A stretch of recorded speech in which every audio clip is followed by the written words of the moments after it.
Hello, Dr. Aizaz here, back with another visual lecture on the topic of oogenesis. This is a bit complicated topic and I will make it very simple for you. But before we discuss oogenesis, let me tell you something regarding the previous lecture. In the last lecture, when we were discussing spermatogenesis, I asked a question from you guys, and the question was that in seminiferous tubules there is blood Sertoli barrier or blood testis barrier, right, which prevents the developing sperm from the hazards of protects it from the hazards of immune system, right? But when the sperm comes into epididymis, what protects the sperm here in epididymis? Well, the answer is simple, that here we have another barrier, and that is blood epididymis barrier, right? In epididymis also the epithelial cells are closely packed together, but that is not a perfect barrier like a blood Sertoli barrier. Also here these epithelial cells, they secrete special factors that locally suppress the immune system inside the epididymis. I won't be discussing the details, if you want to know the details, here is an article that discuss it beautifully, right? I will share the link in description. Now let's talk about oogenesis.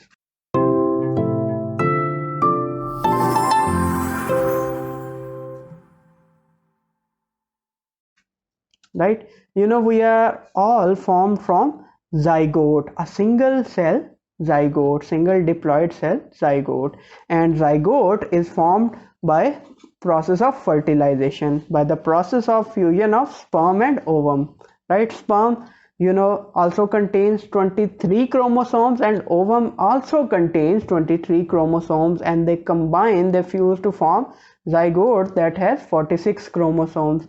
And each of our cell in our body, it contains 46 chromosomes, right? So sperm and ovum, because they contain half the number of chromosomes, that is 23 chromosomes, they have to undergo reduction division, and reduction division is meiosis, right? And the process of formation of sperm or ovum, these are called gametes, right? So process of formation of gametes, that is sperm or ovum, it is called gametogenesis. It is a generalized term. And if we talk about formation of male gametes, that is sperm, it is called spermatogenesis. And if we talk about formation of female gametes or ovum, that is called oogenesis.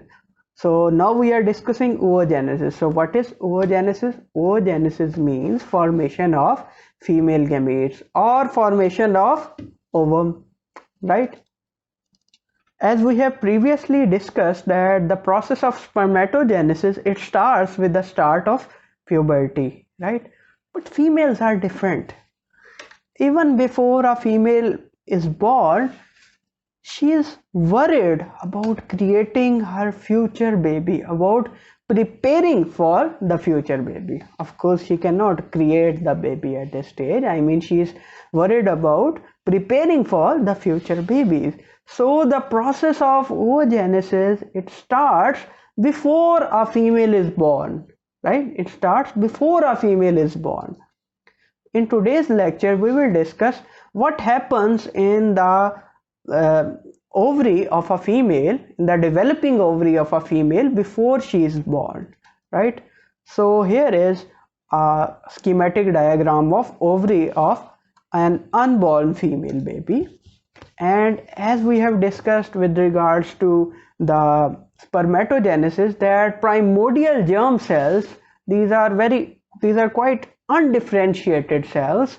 They migrate from the primitive streak all the way through yolk sac, ultimately reaching either the testes or the ovary, depending upon the gender of baby, developing baby, right? So here, because we are discussing the female baby, and here is the ovary in which we have primordial germ cells. And it is not a single primordial germ cell. We have lots of primordial germ cells, rather millions of primordial germ cells, and they continue to divide, they continue to undergo mitosis, and they increase their population. Then they become differentiated into Oogonia, right? Actually, primordial germ cell, they can form, they are totally undifferentiated cell. They can either form Oogonia or they can form spermatogonia, right? And in this environment of ovary, they undergo a differentiation such that they form Oogonia. Of course, they do not form spermatogonia. In male, they form spermatogonia. Here, they form Oogonia, right? Of course, the ultimate motive is to undergo meiosis, right? But primordial germ cells cannot directly undergo meiosis. Neither these Oogonia can directly undergo meiosis. They do not have equipment. They do not have enzymes and other materials to undergo meiosis, right? They are converted into a cell that is specialized for meiosis, right? That is well equipped for the things, for the machinery, for the enzymes that are required for meiosis, and that cell in females is called primary oocyte. In males it is primary spermatocyte. Here it is primary oocyte, and this primary oocyte is now ready to undergo meiosis. Well, it is not this cartoon, so let's replace it with a cell. So it is primary oocyte. So Oogonia, it divides, and through a multi-step process it becomes more specialized, it grows in size, and it has now become primary oocyte, and now it can undergo meiosis, right? But you must be knowing that with the process of meiosis, there is genetic recombination that occurs. Due to crossing over, what happens that the cell that will be formed, it will contain the nucleotide sequence that will be different from all other cells of the body, right? Because this nucleotide sequence will be different, our immune system, it may consider this newly formed cell as a foreign cell, right? It may consider it as an enemy, so it may start attacking that cell. And to prevent it from the hazards of this immune system, it is surrounded by a layer of latent cell. This layer of latent cell, it forms from the surface epithelium of developing ovary. The cells from surface epithelium of developing ovary, it surrounds this primary oocyte to form a protective layer. And now this guarded primary oocyte, that is guarded and well protected by this layer of cell, it is now called primordial follicle, and these cells are called follicular cells. So these are follicular cell, and this is primary oocyte, and this structure as a whole is called primordial follicle. Are you getting the point that we still have primary oocyte, but this structure as a whole is called primordial follicle? And now it is very happy that now it is protected from the hazards of immune system, as well as it is very ready to undergo meiosis. So it will start meiosis 1. And what is the first phase of meiosis? Prophase. So it will start with prophase. And now I'm not gonna go into details of meiosis, but let's briefly discuss what happens. That we have 23 maternal chromosomes and 23 paternal chromosomes. Total we have 46 chromosomes, and these are homologous pair, right? We have two lectures on the topic of meiosis. One is generally in one lecture we generally talk about meiosis, and in the other lecture I have discussed prophase 1 in detail. You can watch that lecture as well, right? So here we have these homologous pairs of chromosome, and I am showing only one here. So this is prophase 1. First is the leptotene stage, and then they come to close together, lying on top of each other, and this pairing, this lying on top of each other, that is zygotene phase, and then synaptonemal complex forms, and then they cross over, they exchange their part of genetic material in the pachytene phase, right, crossing over. And then after doing this nasty business, they separate from each other, right? And after doing this nasty business, they are arrested here, right? What I mean by being arrested, I simply mean that this process stops here, right? It does not go further, right? So what they say is that this primary oocyte, it is arrested in Diplotene phase of prophase 1 of meiosis. At least remember that it is arrested in prophase 1 of meiosis, right? And this arrest in Diplotene phase is fancily called as Dictyotene phase. Don't get confused of this word Dictyotene. It just means that there is resting Diplotene phase, right? So in this Dictyotene or resting Diplotene phase, this DNA repair is done, right? And it remains there till puberty. It does not go further from here, right? And to protect this nucleus for so long, to protect this nucleus from DNA damage, it is swollen. It becomes engulfed with water. It becomes filled with water, and this large swollen nucleus, it is called germinal vesicle or germinal vesicle. I don't know how this swollen thing protects the DNA damage, but it is believed, scientists believe that because of this, the DNA somehow remains protected, maybe from oxidative stress. So let's recap what happens. And all this thing is happening before the female is born. So primordial germ cell, they are differentiated into Oogonia, and Oogonia are further differentiated into, what is this? Primary oocyte, not spermatocyte. So primary oocyte, and this primary oocyte is surrounded by, what is this? Follicular cells, and this structure as a whole is called primordial follicle. Follicular cells, they provide nutritive factors to this and protects the oocyte from the hazards of immune system, right? It has some other functions as well. We will not discuss it into detail, right? Then what happens that it starts the prophase 1 and it remains arrested in Diplotene phase, and the nucleus is swollen, and that is called germinal vesicle. Clear up till now? Here I have a question, that why a female baby do not form a complete, not a complete, lots of complete mature ovum at this stage? I mean, she can form lots of mature ova at this stage before she is born, and after, as the puberty arrives, she can release an ovum one by one. Why this does not happen? The reason is that an ovum is one of the finest cells that a female produces.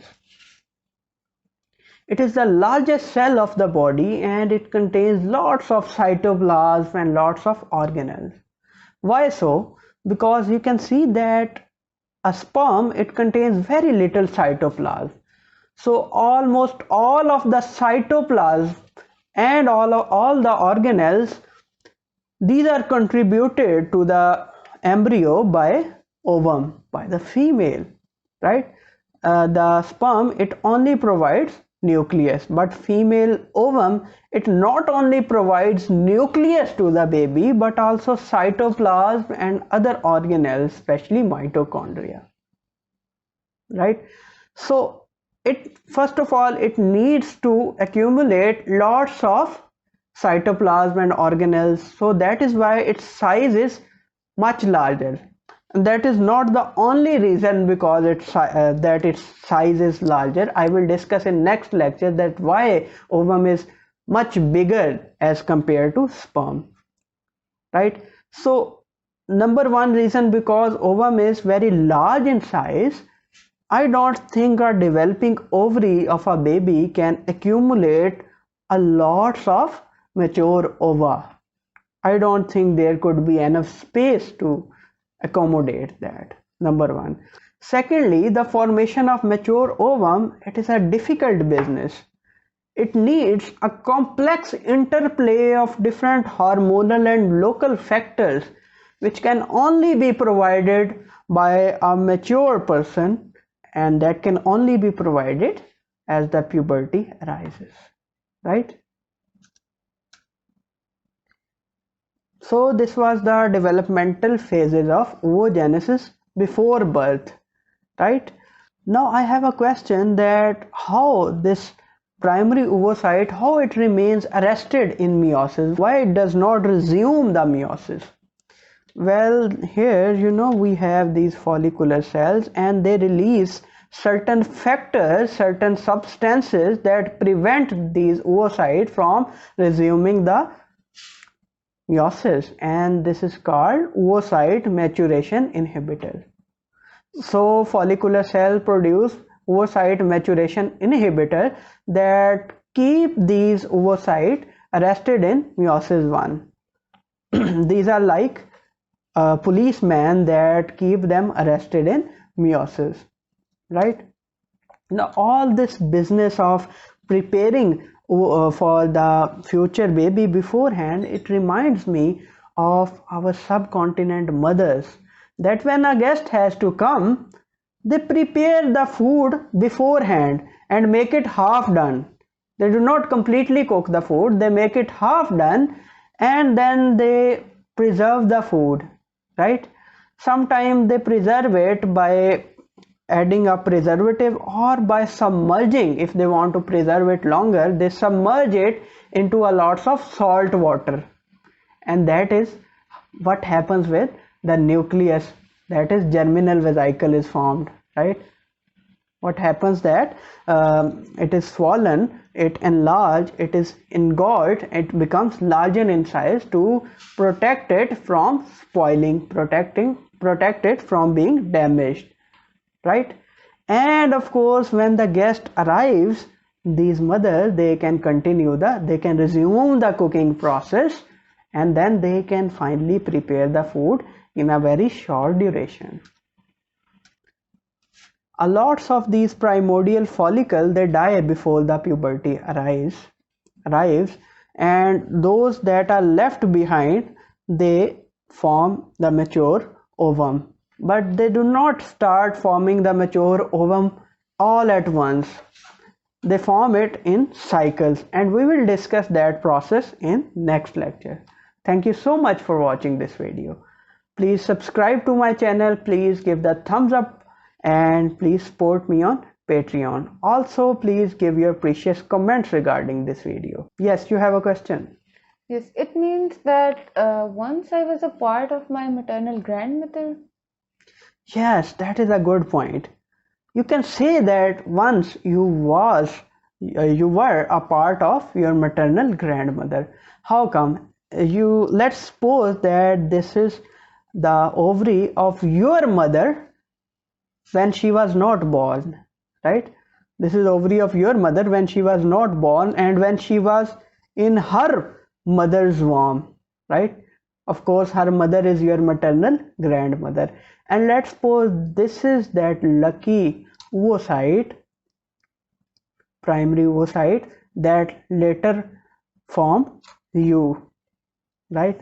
So this ovum precursor, it was once inside your maternal grandmother.